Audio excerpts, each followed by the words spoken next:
Up to church. Oh God, she thought, feeling her heart beat faster. What her heart chose to do was nothing she could control. Let it thump away and batter and lurch at her ribs, like a puppy locked in a barn. There was no door she could open to let it free. The mournful crocodile up the hill and into the church.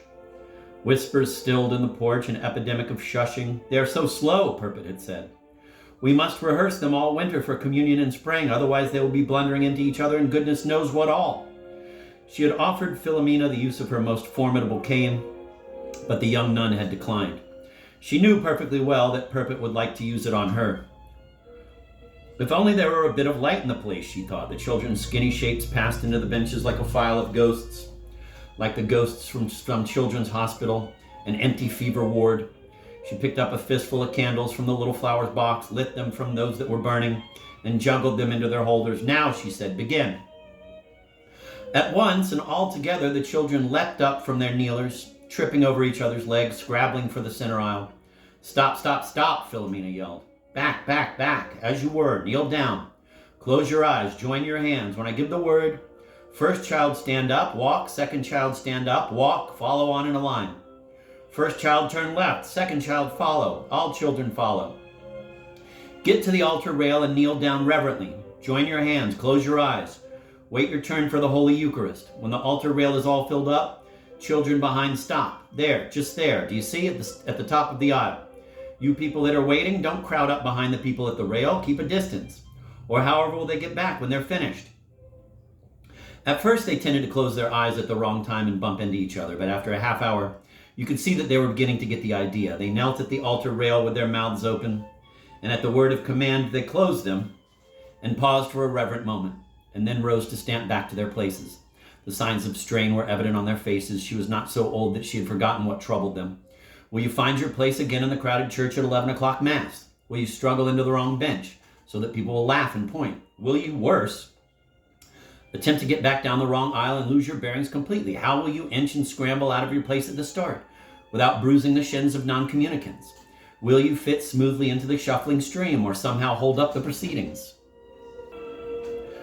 You must keep your eyes open, she advised them. No, what I mean is you must keep your wits about you. Keep a lookout. The woman on the end of your row, now suppose she's wearing a funny hat. Take a good look at the hat as you go up. Then when you turn from the altar, use it to navigate by. She stood at the back of the church, looking up the center aisle to judge if the traffic flow was smooth.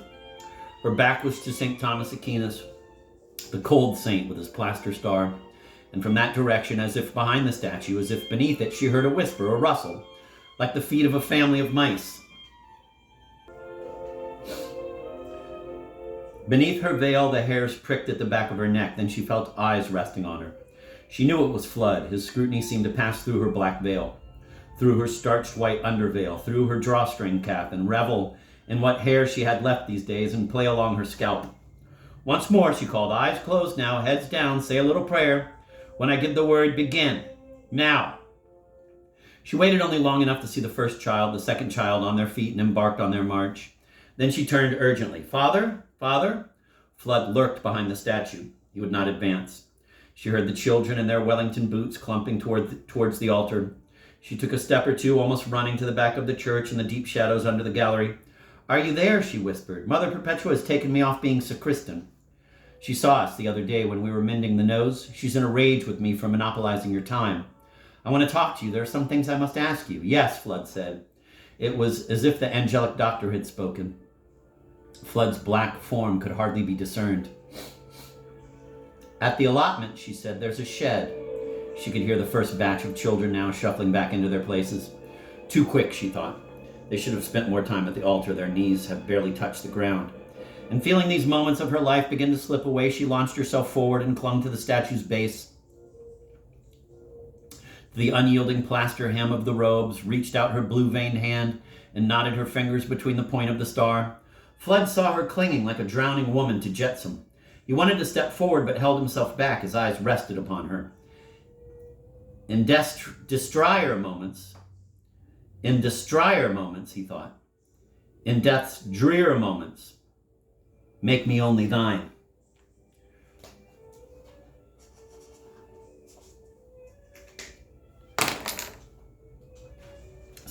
Chapter 6.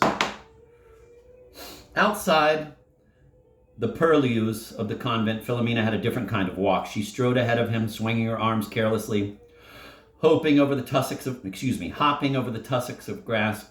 I came up here one day last year, the wind scattered her voice. Quite early, it would be April. There were daffodils, small ones, wild, not those big yellow brutes you get in the shops. Tramping after her, Fludd imagined those blossoms. He saw them flinching from the spring winds, frail and whitish yellow like Chinese hands and sleeves. Last year or this year? I thought last year you weren't here. She stopped, catching her breath. This year is what I meant. Dear Lord, the months have dragged past. The days seem so long, Father Fludd. They seem to be stretching themselves out. I don't know when that started. I think it was since we buried the statues.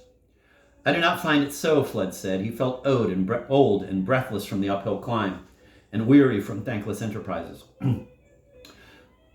Quote, my days have passed more swiftly than the web is cut by the weaver, and are consumed without any hope, end of quote. The girl did not recognize the quotation. Have you no hope? She looked up at him for a second. Her eyes were extraordinary, he thought, a smoky fawn flecked here and there with yellow, a color more suitable in a cat than a nun. The question seemed to have struck her. Rather than give an answer, Fludd walked on. Are you not afraid to be seen, he asked. I doubt you should be here. I may walk where I please, but not you. This is a strange place for a spiritual conference. I came to confession. Netherhofton night. I thought you would be there.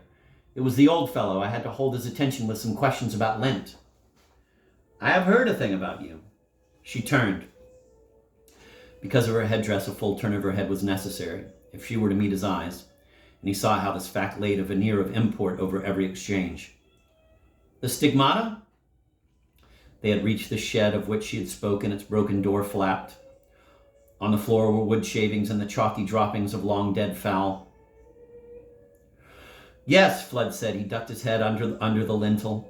Inside he had just room to stand upright. A draught blowing straight from Yorkshire was unimpeded by the broken window. Philomena followed him in, ducking her head in turn. 'Twasn't true, she said. But you pretended it was. Philomena looked at her surroundings without contempt. I don't care where I come, she said, to get an hour out of that place. People think a convent's quiet, don't they? They should hear Perpetua going on all day. She cast around and leaned against a kind of rough workbench, folding her arms. I had no notice, you see. They gave me none. Father Kinsella got my mother in on it. You'd have thought they'd got all their birthdays at once. What was it really, if it was not the stigmata? Nerves. What had you to be nervous about? It's a long story. It's about my sister. Fludd leaned against the wall. He wished he might have a cigarette. It would have been a natural thing. Tell it then, since we are here. Well, my sister, came in the convent just after me. Kathleen was her name at home, but Finbar was her name in religion. She never said she had a vocation, but my mother's burning ambition was to have us all in the convent. She didn't somehow take to the idea of sons-in-law and being a grandma and all. At least that's what we used to say, we girls, and that she wanted to get in with the priests and have people pointing at her after Mass on a Sunday saying, oh, could you credit that woman's sacrifice all her daughters given to religion? You had no brother? No. Or he could have been a priest, and perhaps he might not have been so hot on us.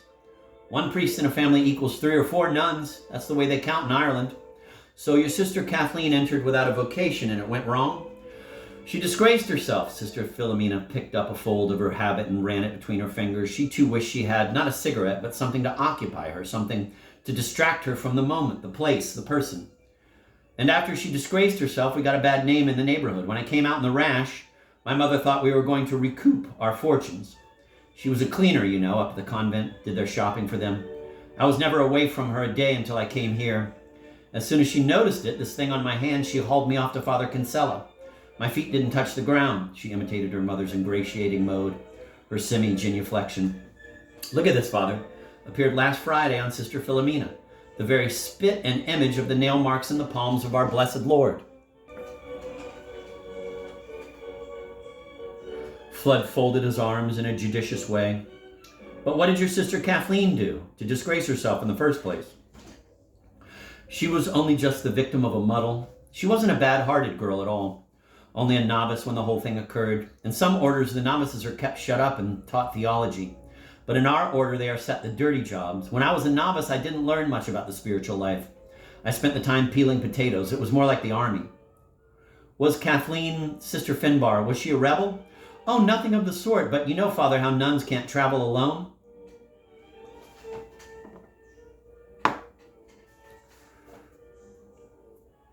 Well, there was a Sister Josephine, a cross old creature with short sight and bad legs, and she got sent to another of the order's houses a few miles away. The order does that, especially when you've been settled about 50 years. They like to put you on general post before you die. Well, our Kathleen, Sister Finbar, was to go with her. Kathleen delivered her safe and sound, but then she had to get back to where she came from. So another sister, Sister Gertrude, she had to escort her, didn't she? Yes, I see a difficulty looming, said Fludd. But when Kathleen got back to her own convent, there was Sister Gertrude, wasn't she? Now, who was to take Gertrude back where she belonged? Fludd thought about it. Kathleen, I see you've a quick grasp of these matters. I suppose some other mind, like Mother Provincial, say, might have cut through the difficulty, but Kathleen's superior wasn't any great thinker. What happened then? Our Kathleen took Gertrude back to Gertrude's convent. She asked if she could stay a day or two while she thought it out, but they couldn't have that. They didn't have a permission for it. So they turned her around and sent her straight back again, and another nun with her. Sister Mary Bernard, I think it was. They changed the personnel but failed to grapple with the principle. Now, it was Sister Mary Bernard that was at the wrong end of things. Our Kathleen escorted her back. By this time, after all the traveling, she was fit to drop. The soles of her shoes were worn thin. When she had handed Sister Mary Bernard over, she was hanging about in the parlor, waiting to see who was going to bring her back home this time. And her nerves just snapped. She ran out the front door. What? She just bolted, did she? She couldn't take it, and she couldn't take it one more time, she said. She knew if they saw her, they'd call her back and send somebody with her. So she got over a gate and legged it across the fields. When she came out onto the road, she walked along a bit. Then she saw a lorry coming. The driver stopped and asked her, was she lost or what? He said, hop up here beside me, sister, and I'll take you where you want to go. So she did. He was a good sort, she said, a real gentleman. He gave her half this cheese sandwich that he'd got for dinner. She was starving, you see, because she'd always arrived in places at the wrong time for a collation. And in a convent, you can only eat at the set times. This man, this lorry driver, he went out of his way for her, took her back to her own convent, right to the door. But when she rolled up, I'm afraid they were anything but pleased to see her.